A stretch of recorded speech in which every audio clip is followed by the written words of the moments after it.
All that you need to play Xbox games is a computer. Any computer. Well, kind of. Xbox's strategy has been failing. I think it's pretty safe to say that the Series X is in very last place in the console wars, even behind the next Playground, which is really the sign of massive failure.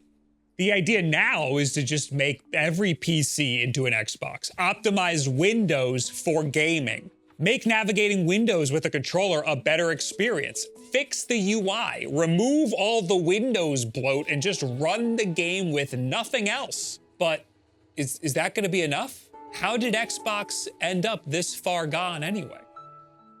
Once upon a time here in America, the Xbox was the console that was on top. The Xbox 360 was in everyone's homes. It was the Call of Duty and Madden console. It was the first and third-party powerhouse, even with a large portion of those consoles suffering critical failures. It didn't matter. It was still winning.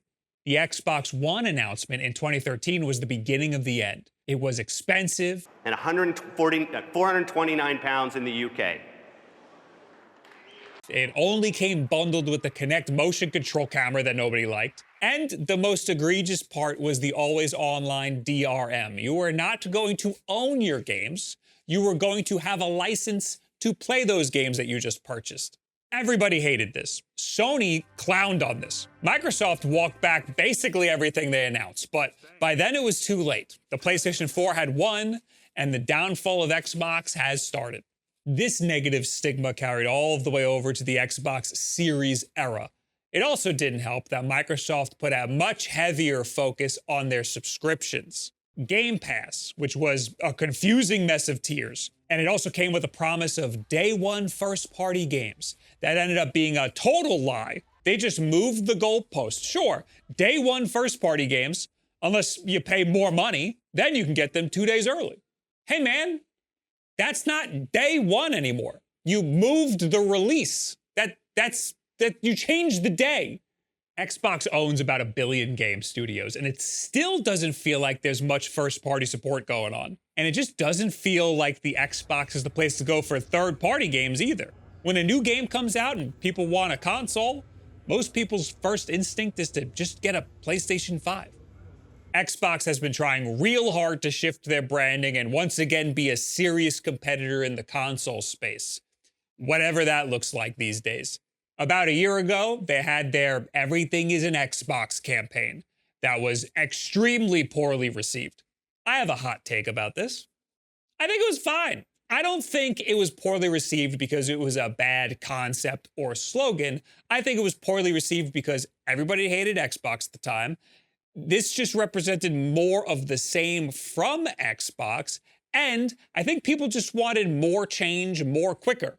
Everything is an Xbox. It makes sense. It's Microsoft, consistently in the top 5 largest companies on planet Earth. If I have a Game Pass subscription, I should be able to stream my games wherever I want. I should be able to play on my Xbox and pick up where I left off on my PC. But it doesn't really work like that, does it? It does with like Forza, it does with Halo, but what about Cyberpunk? What about Far Cry? I have it right here. Why can't it just also be there? What about Sonic Adventure 2? I have it digitally, so can I play that on here? Is this an Xbox or what? Obviously, they have a long ways to go before they can simplify this into an easily digestible marketing pitch for people who just want to buy a console to play Grand Theft Auto 6 on. They already have a new CEO, and for the most part, people seem to like her. She's making some positive changes. Who doesn't love a price decrease these days? For the record, I don't think Phil Spencer was necessarily doing a bad job either. I just think that being the CEO of Xbox is kind of an impossible task. I also don't hate Xbox, despite how negative this whole intro sounded. I actually really like Xbox. I think the Xbox 360 might be my favorite console generation of all time. These were my formative years when I finally had my own job and my own money to buy games. And I bought a ton of games. I also just like the idea of being able to play my console games wherever I want. It's why I gravitated towards the Nintendo Switch when Nintendo adopted the hybrid console strategy. It's why I now buy most of my games on Steam. I have so many devices that can play Steam games, I can literally play anywhere. Everything is a Steam Deck. That is what Xbox is going for. But Valve is doing it, and they're doing it way better. There is opportunity for Xbox to turn this around. It's going to look way different. It's not going to look like the heyday of 2007 anymore. It's going to look a lot more like a computer. And it's already starting with the Xbox full screen experience rolling out to virtually any Windows device. Every computer can be an Xbox, kind of, if the game supports it, and if your computer is the right computer. Hey, computer, make sure these guys subscribe and have a nice day. And also make sure they stay till after the ad read. And also make sure they all kiss each other and end up in one big polycool and they all love each other. This video is sponsored by Factor. There's a lot of packages out here. Hey, man, sorry I'm late. Oh! Do you need a minute or something? Oh, hey, man. Nah, you're good. Come on in. Damn, dude, you're looking fit. Thanks, man, thanks. You know, you look lanky. And sickly and pink. You look like you put makeup on before you filmed to hide your rosacea. What's up with that? All right, thank you. Thanks. That's enough. How'd you get fit anyway? Okay, so the very first thing you gotta do is take a rest day. So keep your voice down. It's rest day right now. Rest day. Oh, okay. Sorry, my bad. Then you gotta call every grocery store in the area and ask how much chicken they got. And it's not gonna be enough. So then you gotta call every slop bowl place, every Chipotle, every Cadobin, every, what's another one? Evergreen. That's enough. I don't think you need to go through all that. What, you got a better idea? String bean? That's offensive. Ever heard of Factor? Yeah, of course I know Factor. I hear about it every 2 to 3 weeks from your dumb YouTube channel with your stupid makeup face. Okay. Factor's fresh, never frozen meals are ready in just 2 minutes. So all you have to do is heat it up and enjoy it. Skip the grocery store's prep work and cooking fatigue. Instead, you get chef-curated, dietitian-approved meals delivered right to your door. Now they got more stuff. They got smoothies, they got juices, they got wellness shots. And get yourself some daily greens. It's for your gut. Oh, that looks good. What are the macros on that? Show it to me, bring it to me. I can't move, bring it to me. Chromecast it to the TV. Having Factor around has kept me a little healthier because I don't have to scrounge around for something to eat or call every grocery store in the country. You can try it for yourself by going to factor75.com and use code YAHUNGRY FDG to get 50% off plus some free daily greens for yourself. That's code YAHUNGRY FDG at factor75.com. Get 50% off free daily greens for yourself. Oh, man, that all looks so good. I wish you told me all that before the chicken delivery. Chicken delivery? What do you mean chicken delivery? What? You can't look with your eyes? You skin all these guys? Ugh, I didn't think that far ahead. Maybe I shouldn't have named them first. That one's Tony. That one's Tony number 2. That one's chicken. And then that one's cat. Sort of an ironic kind of thing, cat. Hey, get off the Roomba. What is an Xbox? Well, there's the Xbox Series X and S. Those are the consoles. It's what everybody considers to be the core of the Xbox brand. The Series S is the 1440p low-powered and cheaper Xbox. Since its launch, developers have hated it. It was cited as holding back this generation. If a game were to launch on Xbox Series X, it had to also launch on Xbox Series S. And the Series S just didn't have the power to run everything. Baldur's Gate 3 famously didn't launch on Xbox because of this. Microsoft had to step in and help Larian Studios get it on Xbox. It resulted in them just removing split-screen multiplayer on the Series S. So much for the Series S having the same gameplay experience. So these are the two actual consoles. Last year, Xbox partnered with Asus to release their first handheld console, the Xbox ROG Ally and Ally X. It's a great handheld. It's a bit expensive to be considered a flagship Xbox console, but I guess everything's expensive these days. I gave it a pretty great initial review because I'm sort of wrapped up in the PC handheld space. I review a lot of PC handhelds, and as a PC handheld, the Xbox Ally X is awesome.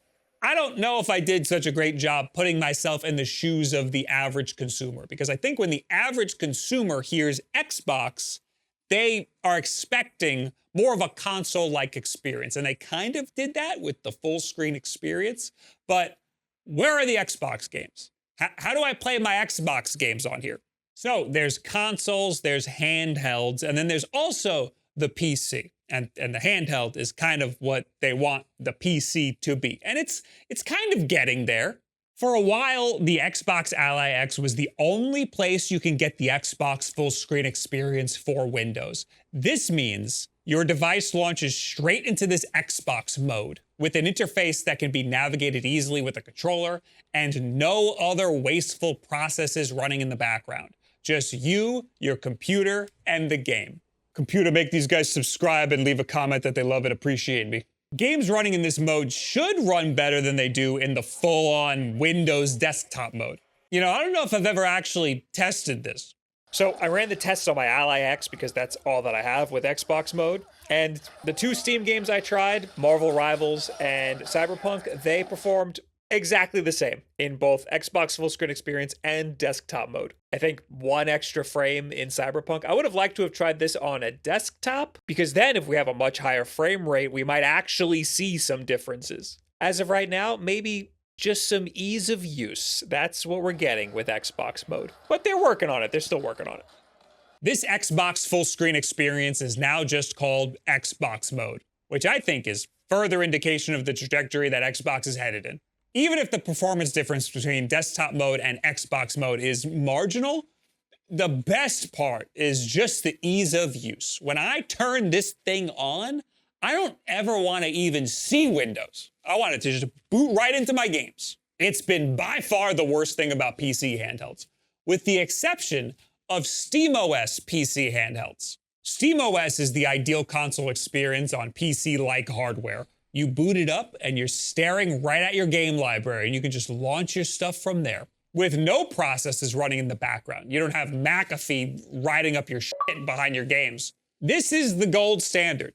It's what Microsoft wants to accomplish with Xbox mode. They even said this. SteamOS gives you a slight performance boost over Windows desktop. Microsoft even acknowledged this and are making it a goal to hit the same benchmarks within the next 2 years with Windows. With so many people using Windows PCs as their main gaming setup, it's amazing that it's taken this long for them to have a dedicated game mode that runs games good. So this Xbox mode was originally just on the Xbox Ally and Ally X. It then trickled out to users in their insider program, and it was a bit of a mess to get it installed on your Windows device, and not every Windows device was compatible. Now you don't even need to be in the insider program. You can go to Settings, Windows Update, select Get the latest updates as soon as they are available, and update your Windows. It's not guaranteed to work immediately, though. They're slowly rolling this out, so you might not see it on your device for a little bit. And I don't have it. It should be here in Settings under Gaming. There should be an Xbox mode option, and I don't have it. All right, I'm glad I did all that. And it is not on my laptop either. And it also does not seem to be on my desktop computer either after the update. Xbox mode isn't even really something that I would want on my main desktop computer. Maybe as something that I could restart into, but not something that I would want on by default. I use my desktop computer for way more stuff than just gaming. Most of the time I turn it on, it's to do something else. Even if I were streaming a game, I would want to do that in desktop mode so I can have my OBS window, my Chrome tabs, and all of the other bullshit that I need. Xbox mode is definitely something I would want in my living room PC. I've been having this PC just load up into Steam Big Picture mode, but if I could bypass Windows entirely, that would be super neat and really cool. And of course, there's always the option to just put Bazite or SteamOS on your desktop computer. I don't really want to do that. As much as I don't like the Windows experience, Windows is just more versatile than Linux. More games and apps work on Windows versus Linux. More PC hardware works with Windows than it does with Linux. So it is really nice to hear that Microsoft is learning some lessons from what makes SteamOS so great. It'd be great to have the best of both worlds. The next Xbox is codenamed Project Helix. They have explicitly said that it will be a console PC hybrid. And I think that we now have a very clear picture of what that will look like. It will probably just be a computer that has Xbox mode on by default. I don't hate that idea, especially if there's a Steam tab like they hinted at. That means my Xbox can play so much more than just Xbox games. That is a huge leg up over the competition. It could even play PlayStation games because some of those games are on PC, they're on Steam. That is for sure going to give Sony a reason to reevaluate PC releases. They've already said they want to do that. And that's a shame because I don't ever want to have to turn on my PlayStation. Let that thing get dusty. Another big question is, what's going to happen with older Xbox releases? Will the Project Helix be backwards compatible with Xbox Series, Xbox One, Xbox 360, or original Xbox games? And if it is, since that's a PC, does that mean I'll be able to play all of my retro Xbox games on any PC? Computers, guys, subscribe yet? Maybe. There's a rumor that Microsoft hired the Xenia developers, the guys who developed the Xbox 360 emulator. That would be awesome.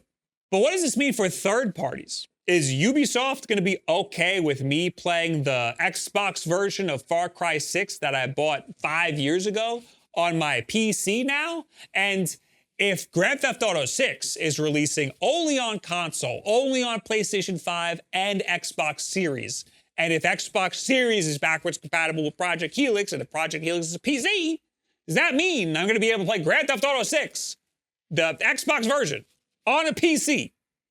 I don't think Rockstar is going to be too happy about that until they release a PC version. This is all going to muddy up Xbox's vision. I really do like the idea that Xbox just embraces the fact that they are Microsoft. They are already in nearly every household on the planet. Just make it easier to play games on that platform, Windows. And the Xbox brand will continue to live. It has to change. PC handhelds and PC gaming are good. I have gone through many phases in my gaming life, and I was primarily a console gamer for most of it. These days, it's PC because of the versatility that it provides me. And Xbox is getting there with the Ally. It's a peek into the future of what Xbox could be, and I'm rooting for them. I want them to do good, and I'm gonna keep checking in to see how that's going. So what do you guys think about where Xbox is right now, what they're doing with the changing, what you expect from them, and how the PC, the Xbox mode's doing? Leave in the comments below. Add me on Twitter and all the other social media garbage. Thank you, Factor, for sponsoring this video.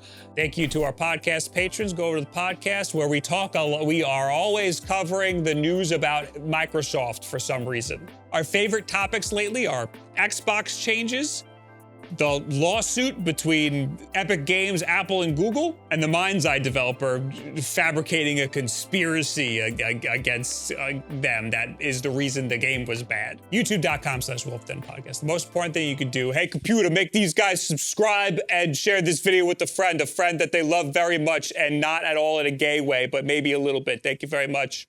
Have yourself a good week.